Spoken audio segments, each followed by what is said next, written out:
Boa noite, a paz do Senhor. Como você está? Estamos diante de uma situação sui generis. Estamos vivendo um momento diferente, ímpar. Eu tenho sido indagado, questionado, procurado para tentar responder algumas questões que incomodam amigos, alunos, membros de igreja, sobre a situação atual e o sofrimento pelo qual muitos estão passando. E resolvi hoje, agora, meditando um pouco, e voltar para o livro de Jó, para a pessoa de Jó.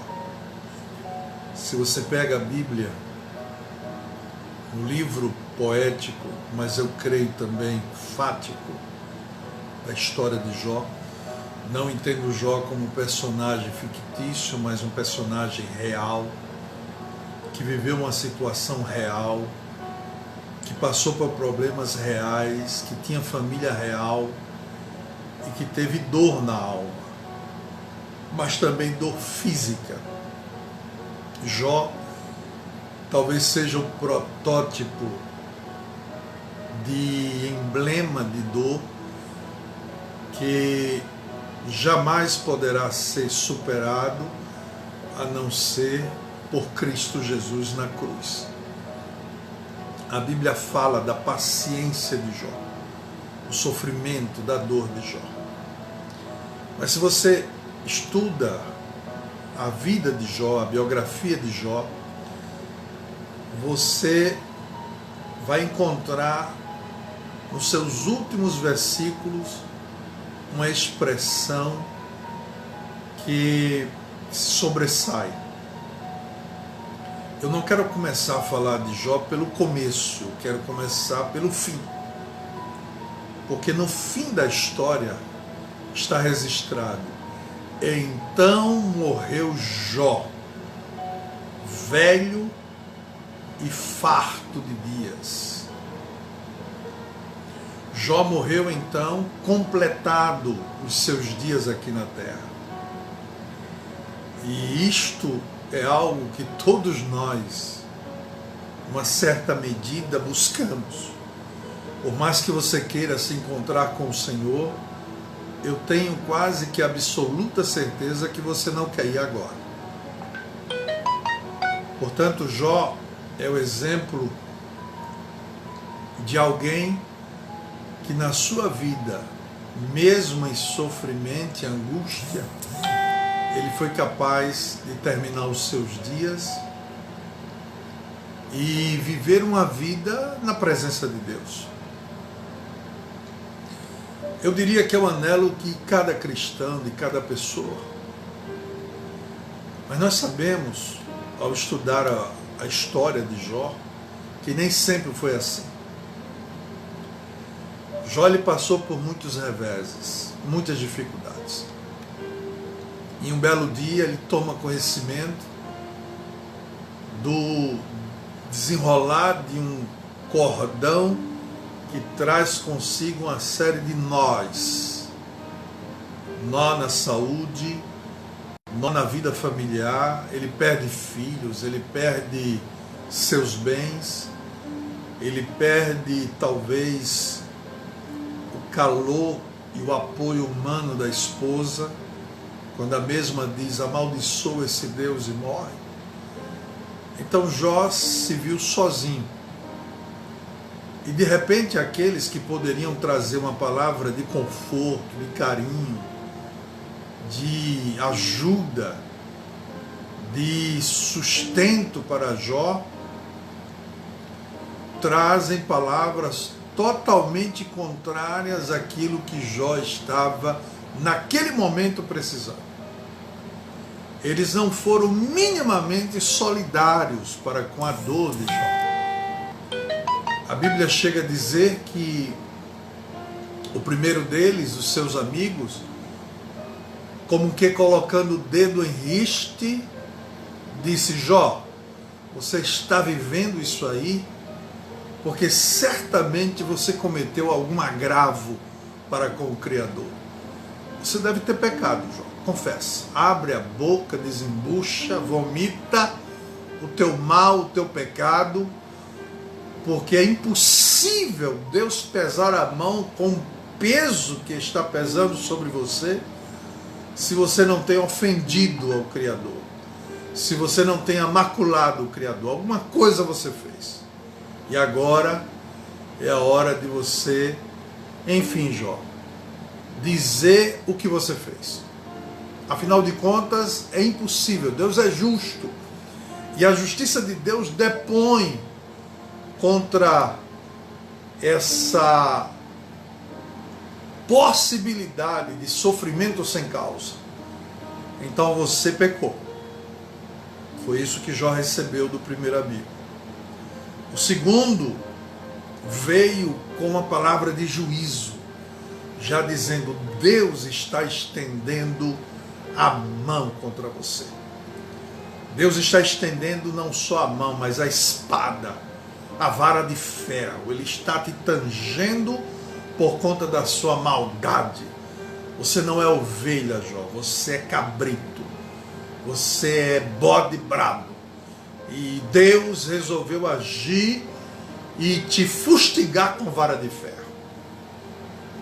Esse é o segundo amigo de Jó. O terceiro amigo, ele vem com uma argumentação, parece-me que o mais jovem dentre eles, o que ficou calado, mas depois é o que mais fala. E ele vem com uma visão já pedagógica do que estava acontecendo na vida de Jó. Ele diz assim: não, Jó, o que está acontecendo é que Deus está querendo te mostrar coisas que você não fora capaz de enxergar. Deus está pedagogicamente tratando você para que na sua didática você possa compreender coisas que você jamais poderia compreender se não fosse passando por esse sofrimento. E fique certo, Jó, que você vai sair. E quando você sair, você vai ter tirado profundas e maravilhosas lições para a sua vida. Bom, essa era a história, resumidamente, era o enredo em que Jó se encontrava. E eu tenho certeza, você que está me ouvindo, que ainda hoje esses três amigos, eles aparecem batendo a minha porta, mas também a tua porta. Principalmente quando você está passando por situações onde somente você e Deus é que transitam com liberdade, onde você abre o coração em angústia e diz para ele o que está passando. Esses três amigos batem a nossa porta quando nós, às vezes, não esperamos. Quando passamos por dificuldade, abrimos a porta esperando uma palavra de conforto. E essas palavras nem sempre são tão boas e alvissareiras. São palavras acusatórias, são palavras de juízo, e são palavras de que a vida é a si mesmo e ela vai trazer as suas lições. Contudo, eu encontro em meio a essa situação vexatória alguns enganos, porque traz essa palavra como se fosse mandamento de Deus, e na verdade não é nada disso. São circunstâncias, são adversidades, são problemas que o próprio Jesus disse que no mundo nós teríamos aflições, nós teríamos dificuldades, nós teríamos problemas, mas nada de novo nisso. E pior ainda é quando alguém abre a boca e diz: foi Deus que mandou isso para você, foi Deus que resolveu te punir, te castigar. Deus está determinando que a enfermidade venha sobre a sua vida. Deus está determinando a dor, o sofrimento, o coronavírus, e chegamos até a pensar que isso é verdade. Algumas pessoas chegam até a acusar a Deus da dor e do sofrimento. Aponta o dedo para Deus e diz: a culpa é tua. Tu és o culpado de toda essa desgraça, de todo esse sofrimento, de tudo isso que está acontecendo. E parece-me que isso é muito comum na humanidade. É comum, talvez, na minha vida e na tua vida. Quando estarmos em desespero, quando nos encontrarmos em desespero, culparmos a Deus. Porque não temos mais em quem culpar. Então sobra para Deus. Então, Senhor, Tu és culpado. Esse coronavírus está aí matando os nossos parentes e amigos, porque Tu o mandaste, como mandaste o mal sobre Jó. Eu quero que você saiba que é um ledo engano. Deus não mandou o coronavírus, como Deus não manda a penúria, a desgraça, o sofrimento sobre a vida de ninguém. Isso é uma teologia equivocada. Aliás, teologia essa que é reproduzida em um texto bíblico que muitas vezes nós mesmos reproduzimos com um certo assinte contra o Criador. Quantas vezes eu e você já lemos Jó capítulo 1, versículo 21, e reproduzimos isso em horas de dificuldade. Nós falamos e emprestamos a nossa boca a Jó, ou Jó empresta a sua boca para nós, e estufamos o peito e falamos: nu saí do ventre da minha mãe, e nu voltarei. O Senhor o deu, e o Senhor o tomou. Bendito seja o nome do Senhor. Sim, bendito seja o nome do Senhor. Nos saímos, nos tornaremos. Mas em momento algum podemos afirmar que Deus tomou qualquer coisa de nós. Não, absolutamente. Deus, Ele dá, mas não é Ele quem toma. Não é Ele quem rouba. Ele não é ladrão. Ele não é saqueador. A Bíblia diz que os dons e as dádivas de Deus são sem arrependimento. Deus jamais irá concomitantemente abençoar e amaldiçoar aqueles que Ele servem. Muitos dizem assim: ah, Deus me deu uma casa, mas depois tomou. Deus me deu um casamento, mas depois tomou o meu marido, tomou a minha mulher, ou tomou os meus filhos, ou levou-os a uma situação de calamidade. Deus não levou, Deus não tomou. Deus deu, mas talvez outras circunstâncias fizeram com que a perda viesse. E deixa eu ir logo direto ao ponto. Em momento algum Deus era a causa do problema de Jó. Deus não era a causa do sofrimento de Jó, como também não é a causa do seu sofrimento. Ele nunca será a causa do sofrimento de ninguém. Pelo contrário, Deus, Ele deu a solução para todos os problemas da humanidade. E a solução para todos os problemas da humanidade é Cristo. Jesus é a única solução. Jesus é a resposta para o problema do homem. Mas eu quero que você saiba que a própria Bíblia mostra quem é a causa do sofrimento de Jó. E a causa do sofrimento de Jó está lá cristalinamente no texto sagrado. Tem nome, tem identidade, tem RG. Ele é o acusador, o adversário de Deus.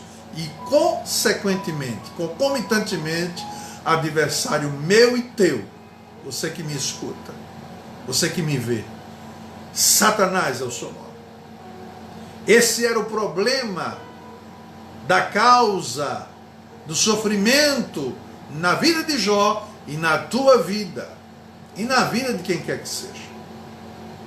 Algumas pessoas ficam acusando Deus de suas desgraças, pensando que na soberania de Deus, Deus tem prazer em trazer desgraças à humanidade. Não. Quem está por trás de todas essas desgraças é Satanás. Foi ele quem colocou a enfermidade em Jó. Como também é ele quem coloca a enfermidade, e muitas das enfermidades na vida dos humanos. São os adversários, são os demônios e Satanás.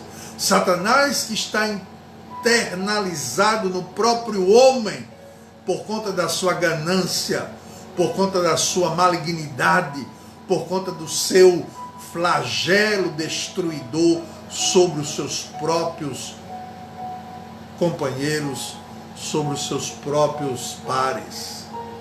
Não foi Deus quem colocou a desgraça na vida de Jó, não foi Deus quem colocou essa desgraça que está aí no mundo, esse vírus maligno que está ceifando a vida de tantos. Não culpe a Deus por conta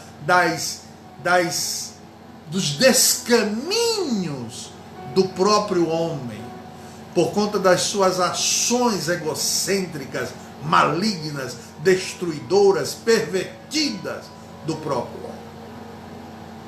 Lembre-se, Deus não coloca o sofrimento na sua vida. Quando você estiver passando por lutas, não diga que Deus está fazendo isso para a sua glória. Pare de acusar a Deus. Pelo simples fato de quando você o acusa, você está dando autoridade para os inimigos de Deus acusarem o próprio Deus desse descalabro que você está falando. Não macule a santidade do Senhor Jesus, dizendo que foi Ele que permitiu, foi Ele, Deus, que pôs o problema sobre a sua vida. Pelo contrário, Jesus não veio para trazer desgraça, nem problema, nem opressão. Está profetizado em Isaías 61:1 que o Filho de Deus, ele veio com o Espírito Santo sobre ele, porque o Senhor ungiu para pregoar boas novas aos quebrantados. Você que está quebrantado, eu quero lhe dizer que há uma boa nova. Enviou-me a curar os quebrantados de coração. O Senhor veio para trazer cura para a alma do homem, cura para os problemas do homem, e a proclamar libertação aos cativos e pôr em liberdade os algemados. Jesus veio para proclamar libertação. Jesus veio para que tenhas vida e vida em abundância. E em João 8,36 ele declara enfaticamente, palavras registradas pelo apóstolo João: se pois o Filho vos libertar, verdadeiramente sereis livres. Para você que serve ao Senhor Deus, não abra a sua boca para dizer que foi Deus que mandou essa pandemia, essa desgraça, essa recessão, esse problema na economia, na política. Não, não foi Deus. Mas você questiona, mas Deus não é soberano, Ele não poderia impedir? Deus respeita o livre-arbítrio do homem, nunca esqueça isso. Mas para você eu quero evocar Oséias 4:6, quando diz lá: o meu povo está sendo destruído porque lhe falta o conhecimento. Pior, porque rejeitou esse conhecimento. Você não precisa ver a desgraça vir sobre a sua casa, não. Porque Jesus é o libertador. Jesus é quem veio para resgatar-nos. Não dê ouvidos à grande mentira de Satanás. Não dê ouvidos nem reproduza a mentira do diabo. Você tem que reagir. E como é que se reage nessa hora? É agindo por fé. É se levantando em fé. É proclamar que a fonte do problema não é Deus, mas proclamar que a solução é Jesus. Rejeite, não abra essa brecha para o inimigo da sua alma. Satanás, ele veio justamente como a fonte de todo mal perante Deus, que é a fonte de todo bem, e questionou a vida de Jó. Porque Deus é o único que pode nos livrar do maligno. E Deus coloca uma cerca invisível à volta de Jó, como coloca também a minha volta e a tua volta. Mas, em algumas situações, Ele permite que você seja tocado, mas não destruído. Satanás, ele não pode atravessar a barreira e a cerca delimitatória que Deus diz não, a não ser que eu abra brechas na minha vida. A palavra de Satanás para Deus foi: acaso não cercastes com sebe a ele e a sua casa e a tudo quanto tem? A obra das suas mãos abençoaste, os seus bens se multiplicaram na terra. Veja a acusação do inimigo. O diabo muitas vezes realmente ele consegue quebrar essa cerca. Quando nós permitimos que ele quebre, quando nós pecamos, quando fazemos com que espaços sejam dados ao inimigo. Mas contudo isso não significa que você tenha que aceitar o ataque de Satanás. Você pode recusá-lo. A Bíblia diz: resisti ao diabo e ele fugirá de vós. Tiago 4:7. Resista. Bata a porta na fuça do capeta.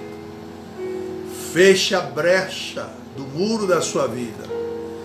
E o que vai acontecer? A Bíblia diz: ele vai fugir, ele tem que fugir. A Bíblia diz que o próprio Jesus, ele foi tentado em tudo, mas não pecou. Ele venceu. Cheio do Espírito Santo, ele foi para o deserto e venceu a Satanás. Da mesma forma que Jesus triunfou, ele também outorgou, ele deu autoridade para eu e você pisarmos serpentes e escorpiões e todo o poder do mal, e nada nos fará dano algum. Esse é o momento em que a nossa fé deve estar nele, naquele que triunfou.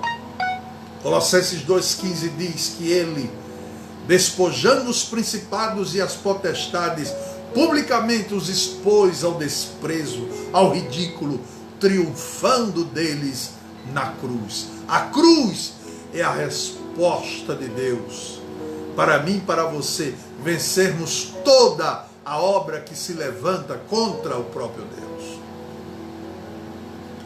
Enfermidade não vem de Deus. Dor não vem de Deus. Ainda que você passe por tudo isso, e que estejamos sujeitos a tudo isso, lembre-se, não vem de Deus. Recuse isso. Isso é até um depoimento contra a lógica da bondade divina.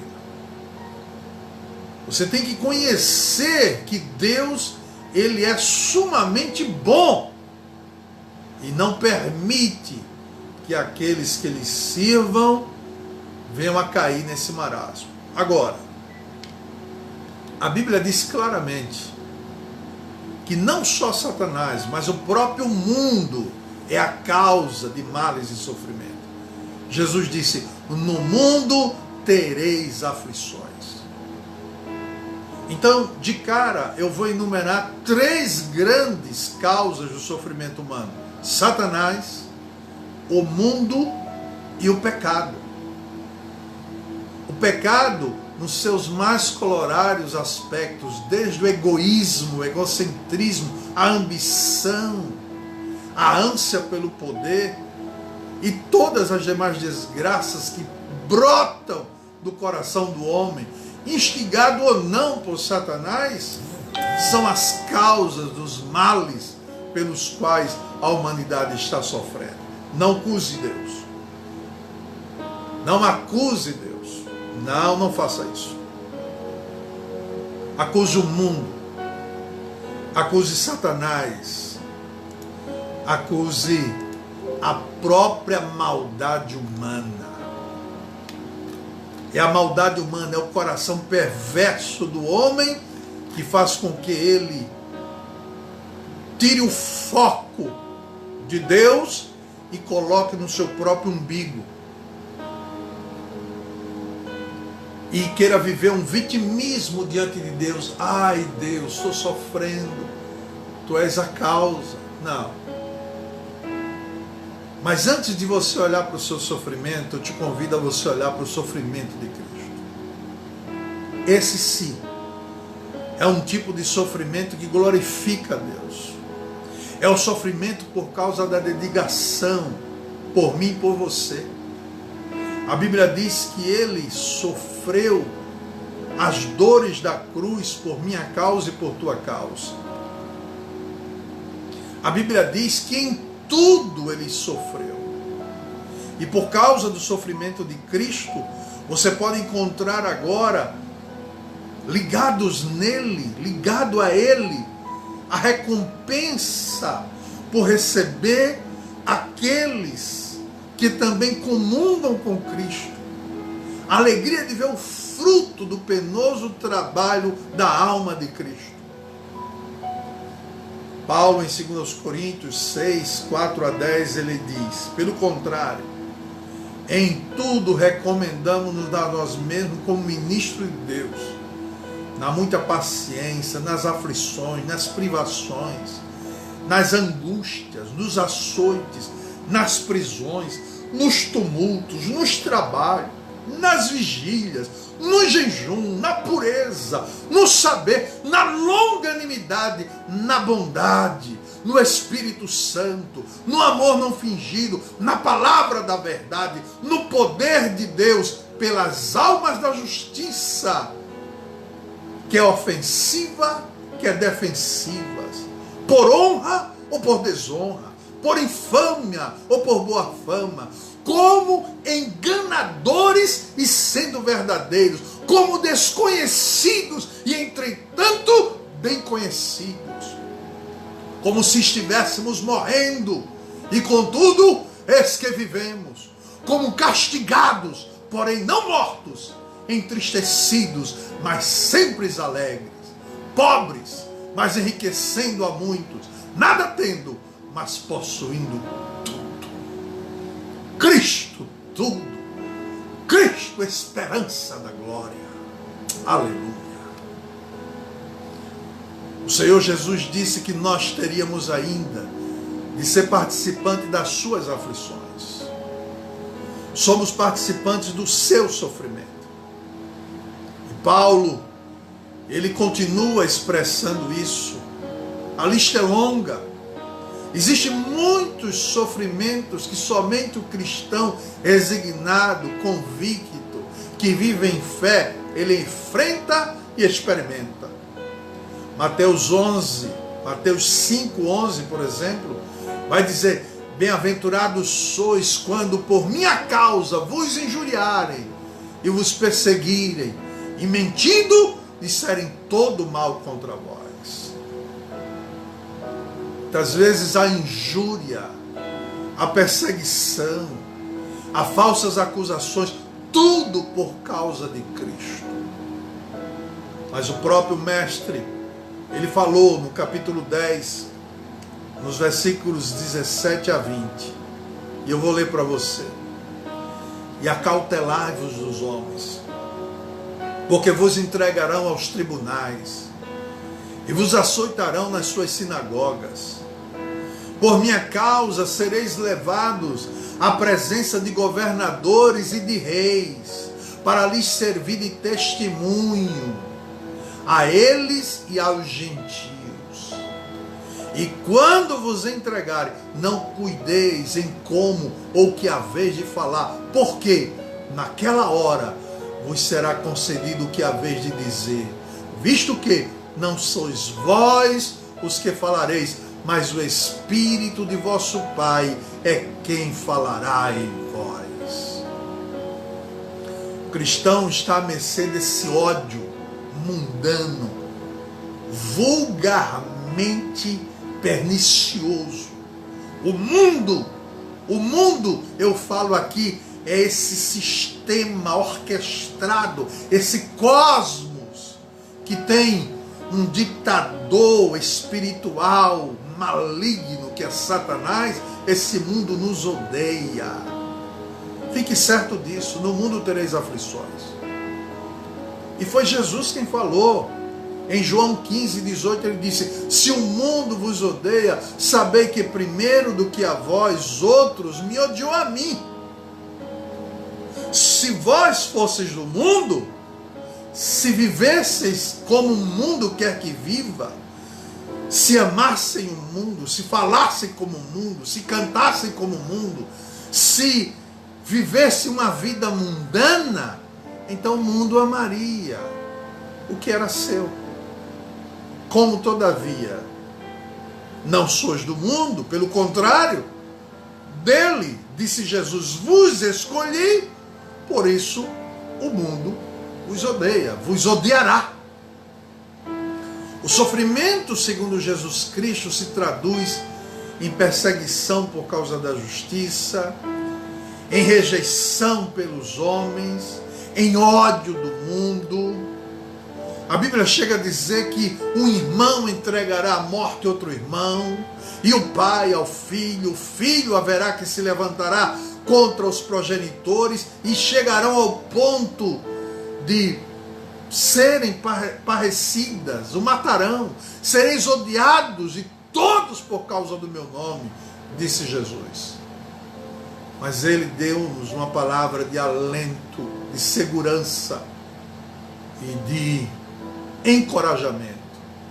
Ele disse: aquele, porém, que perseverar até o fim será salvo.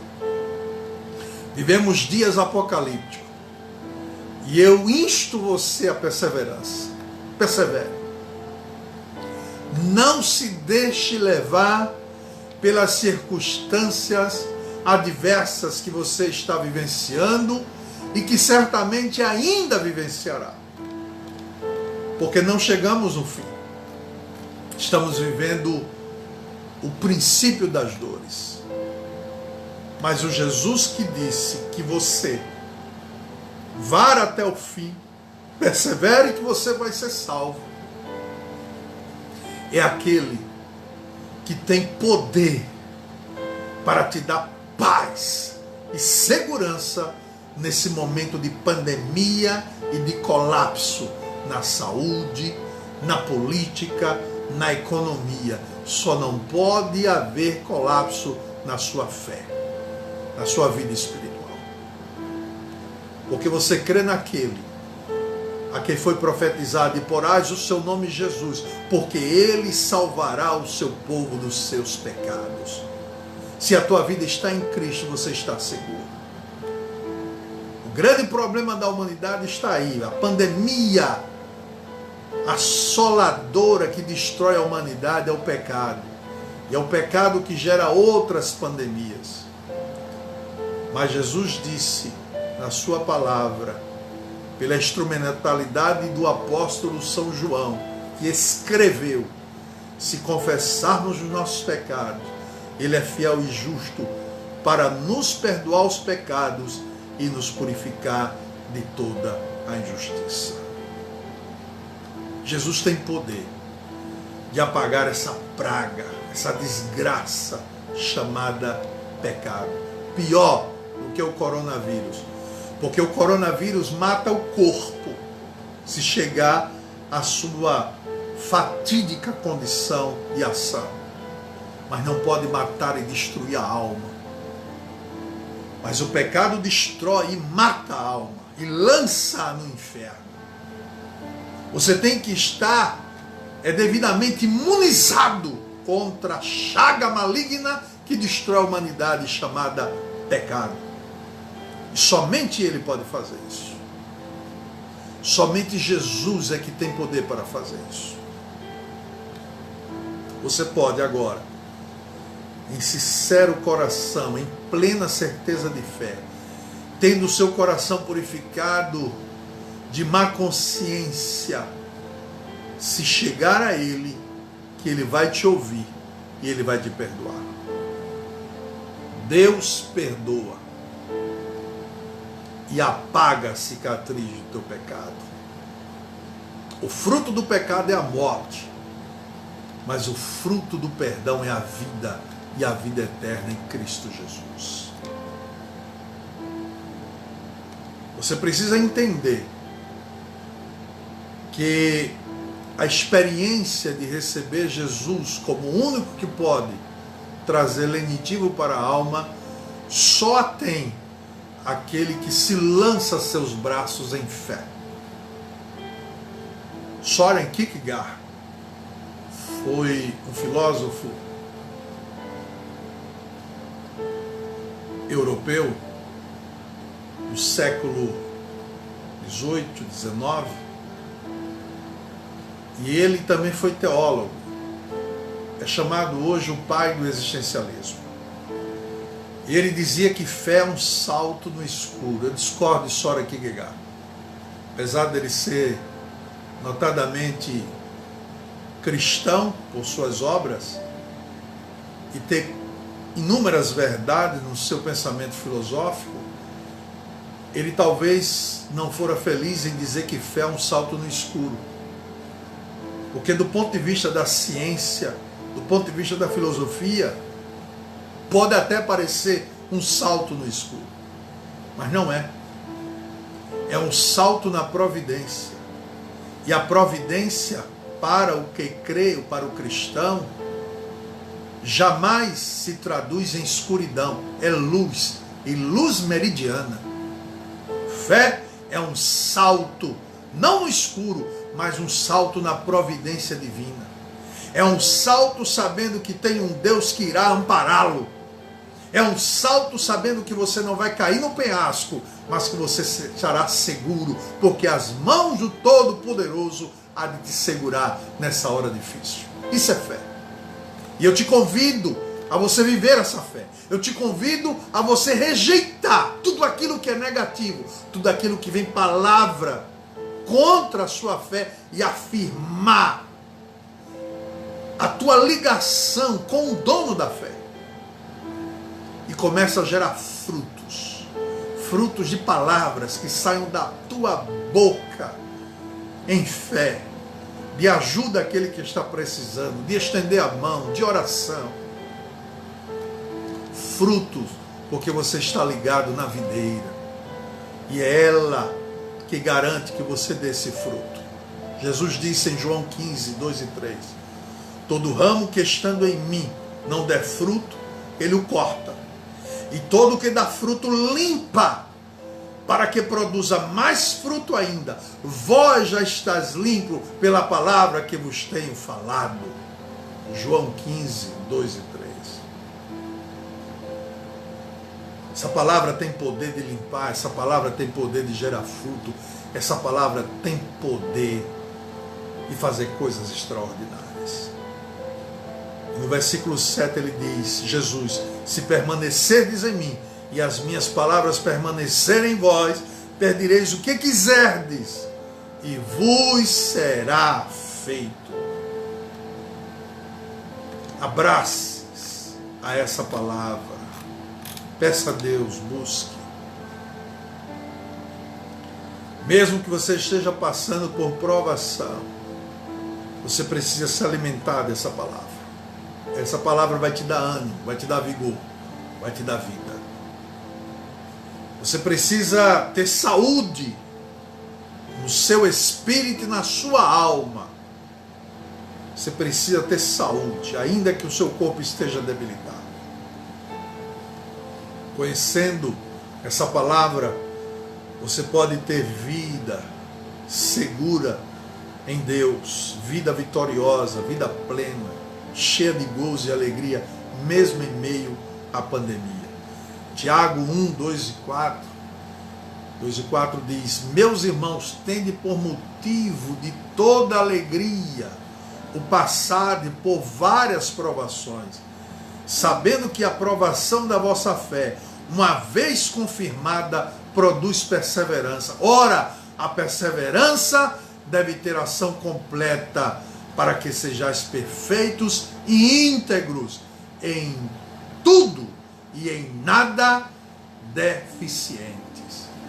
Esse é o sofrimento segundo Cristo, o que traz crescimento espiritual para aqueles que andam na presença de Deus, para aqueles que andam com Deus, para aqueles que estão passando por dificuldade. Em 1 de Pedro, no capítulo 4, versículos 12 a 19, eu encerro essa prédica, está escrito: amados, não estranheis o fogo ardente que surge no meio de vós, destinado a provar-vos, como se alguma coisa extraordinária vos estivesse acontecendo. Pelo contrário, alegrai-vos na medida em que sois coparticipantes dos sofrimentos de Cristo, para que também na revelação de sua glória vos alegreis exultando. Se pelo nome de Cristo sois injuriados, bem-aventurados sois, porque sobre vós repousa o Espírito da glória e de Deus. Não sofra, porém, nenhum de vós como assassino, ou ladrão, ou malfeitor, ou como quem se intromete em negócios de outrem. Mas se sofrer como cristão, não se envergonhe disso. Antes, glorifique a Deus com esse nome, porque a ocasião de começar o juízo pela casa de Deus é chegada. Ora, se primeiro vem por nós, qual será o fim daqueles que não obedecem ao Evangelho de Deus? E se é com dificuldades que o justo é salvo, onde vai comparecer o ímpio? Sim, o pecador. Por isso também, os que sofrem segundo a vontade de Deus, encomendem a sua alma ao fiel Criador na prática do bem. Sim, Deus está com a sua palavra mostrando para mim e para você que o sofrimento faz parte da vida cristã. O sofrimento faz parte das agruras que nós passamos aqui neste mundo. Paulo tinha o seu espinho na carne. Todos os apóstolos, falta-nos tempo para citar, morreram vituperados, excetuando João.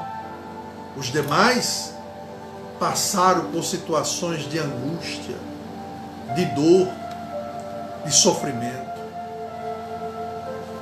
Todos foram martirizados. Todos sofreram pela causa do Evangelho. Se estamos sofrendo, é porque de alguma forma são consequências de estarmos presos a esse corpo limitado e a esse mundo que não é a nossa pátria. A nossa pátria é Canaã celestial. Se você é cristão e acredita na Bíblia, você sabe que o nosso fim não se desintegra com a matéria aqui.